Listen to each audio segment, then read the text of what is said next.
र मेरो साथमा आज हुनुहुन्छ सार्थक लामा। उहाँ भोइस अफ नेपालमा चाहिँ नि अहिले टप 8 मा पर्न सफल हुनुभएको छ। काभ्रेपलाञ्चोक जिल्लाका सार्थक लामा अहिले the voice of Nepal season 6 मा टप 8 मा पुग्न सफल भएका छन्। उनको मिठो स्वर र राम्रो गायनले धेरै दर्शकहरूको मन जित्न सफल भएका छन्। सार्थकको सफलता देखेर काभ्रे पाँचखाल क्षेत्रका मानिसहरू निकै खुसी भएका छन्।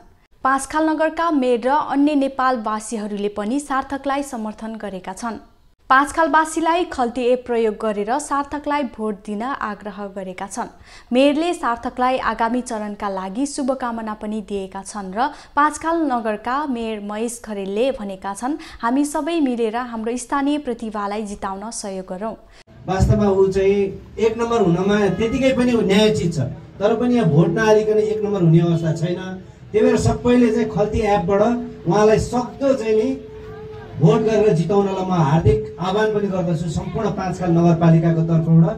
अहिले काभ्रे पाँचखालका धेरै मानिसहरू सार्थकको साथमा छन् र उनी अझै अगाडि बढुन् भन्ने आशा राखेका छन्।